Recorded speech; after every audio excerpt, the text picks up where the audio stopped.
Just give me one thing I can hold on to believe in this living is just a hard way to go.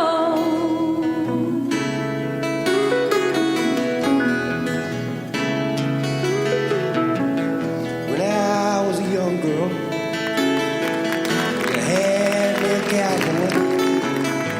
We weren't much to look at, just a free rambling man. But that was a long time, and no matter how I tried, the years just flow by like a broken down dam. Make me an angel that flies from Montgomery. Make me a poster of an old rodeo. Just give me one thing that I can hold on to believe in this living is just a hard way to go.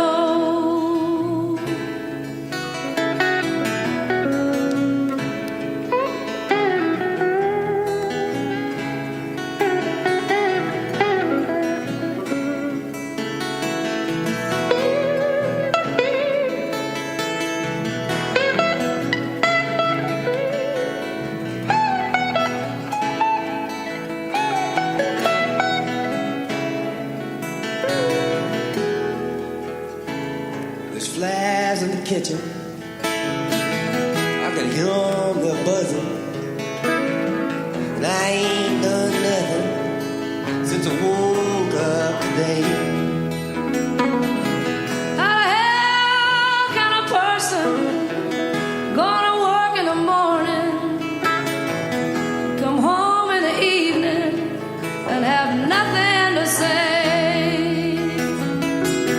Make me an angel that flies from Montgomery. Make me a poster of an old rodeo. Just give me one thing I can hold on to believe in this living is just a hard way to go. To believe in this living is just a hard way to go.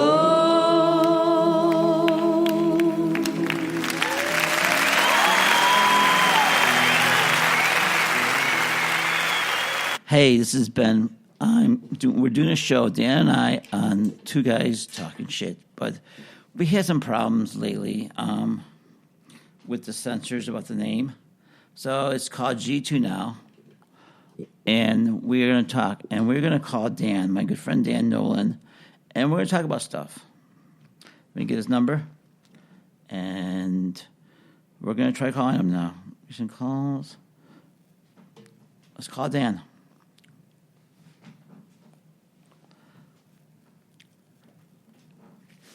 And here, we're calling Dan. Phone ringing.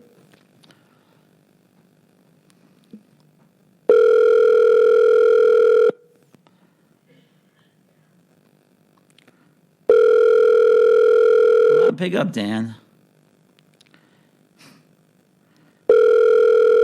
Okay. Hello, Dan. Are you there? Hi, Ben. How you doing? Andy, how are you? I'm good. How are you, Dan? How's it going? I'm going to turn you down. I'm good. I'm going to turn you down a little bit, okay? Because you're really blaring through the mics. Hey, Yeah, we're good. Yeah, you're blaring through the mics. Can you hear me? Yeah, I got you. Okay, good. I was telling the people that we had some problems with the name of the show, so we're going to talk about the stuff we always talk about. Our weekly phone calls when I rave out like a maniac and you calm me down and you walk me off the cliff. So what's up? You know, I really like the concept of just two guys sitting around talking shit as if we were at the barber shop or at the cigar store. You know, just I just like the way that we're able to take a topic, pick it apart, and let you decide.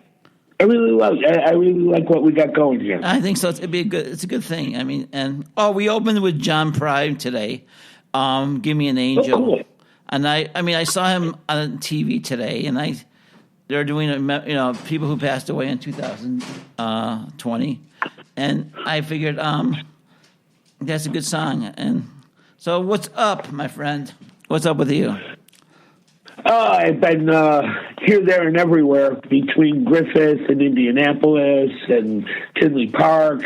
I mean, I've been doing the Midwest World Tour for the last 2 weeks, and it's kind of nice to get a chance to just hunker down and get back to getting caught up on other things. The doggies have definitely been neglected, so it was nice to get the dogs out today. Even if there is snow on the ground, I'm still taking care of my babies. That's cool. That's cool. I'm in our studio in Schaumburg, the fine city of Schaumburg, in the basement. I was going to say live from Sears Tower's basement, but I figured that'd be kind of stupid. But that's it's a good setting. I mean, it's just like a couple of guys sitting around, just talking. It's a good setting. My kid was playing some of my old George Collins things, and the 7 nasty words you could not say. It's like prick. Oh, I love that bit. And that bit came at the right time, right when things were getting a little bit more tightening up in America, and it was like George Carlin just nailed it. Okay, some of those words are a little bit crude. I am just like I am just totally against the C word, and it's like it made the list. It's like, well, yeah, it should have, but there's a list of other words out there that we should probably reconsider. Yeah, I mean, some of them just sound like really creepy nowadays. Moist. And the one word that comes to my mind off the top of my head would be moist. Moist, yes. I don't think there's a female in this world who likes to hear the word moist. But that may be just me. I think so. I don't know. If you have any words that you don't like, you could email us at twoguystalkingshit@gmail.com. Oh, you can the double entendres that are out there. You can kind of like get away with something like I don't know, like erect. Is like I'm going to erect a building. It's like I'm conjuring up something else before a building goes up. When I hear erect, yeah, I know. So that's a word that just bugs me too. Well, we erected the statue today, and it's moist outside. Okay, so that's 2 things. Yeah. Yeah, you would think moist would be a good word, but the way the American English has used it and how we've been conditioned to hearing it makes it almost like a dirty word. And I don't like the word. It just conjures up, like it goes to I go to the wrong place when I hear it, and that's not how it's supposed to be. So maybe it's like mental prejudice, through social conditioning that we pick up. Well, like the N word, or like the R word. Those are words that probably should not be used again. And when you hear it, you cringe. Yeah. And there's so many words out there that like are cringeworthy, even though they're completely innocent. Yeah, it is. Nothing wrong with playing with the words. I like wordsmithing. You can have some fun with that. It's like George Carlin. Like pull a boner. You make a mistake. You pull the boner. It's like, well, that conjures up something different for me. I agree with you 100%. When George Carlin just say he pricked his finger. And you wouldn't think, if someone says prick, they think something else, Yeah, that's a good one. Yeah. There's out in South Carolina, there's a college that has their sports teams are named the Gamecocks. Really? The Gamecocks? Yeah. Okay. Yeah. USC, their team is called the Gamecocks.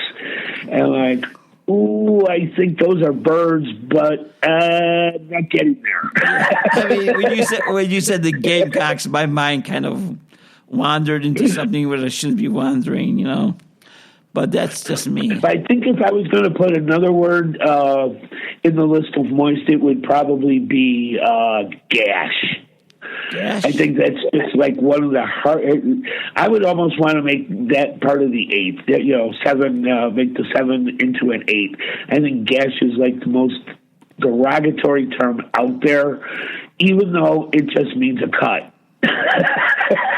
She gashed her hand. Yeah, you're right. Sounds like it. I don't know. It's just got a negative connotation through the use of through society, and it shouldn't.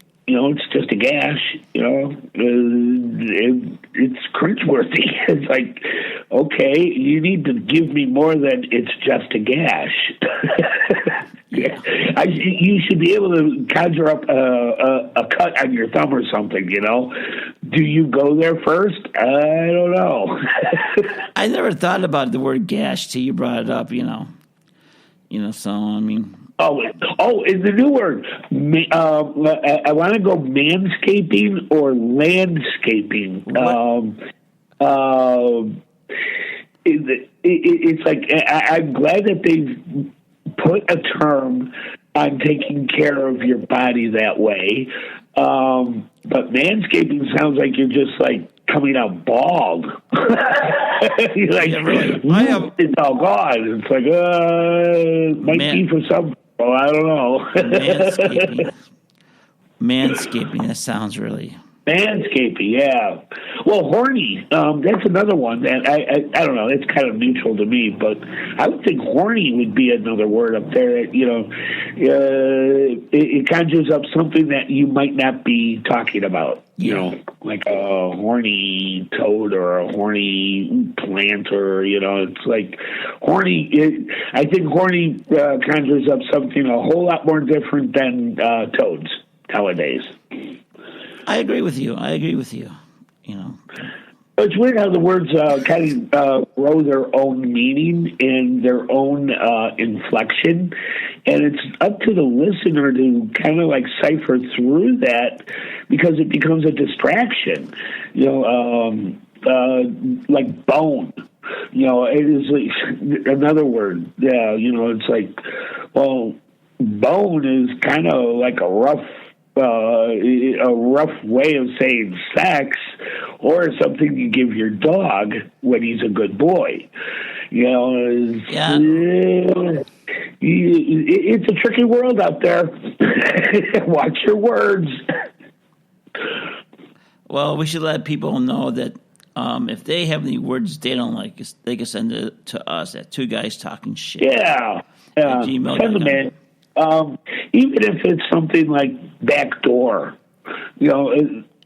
or entry in the rear, which is a lot of storefronts. They're right there on the street level, and parking's in the back, but it always says entry in the rear, and that that's a different thing than parking in the back of the shop.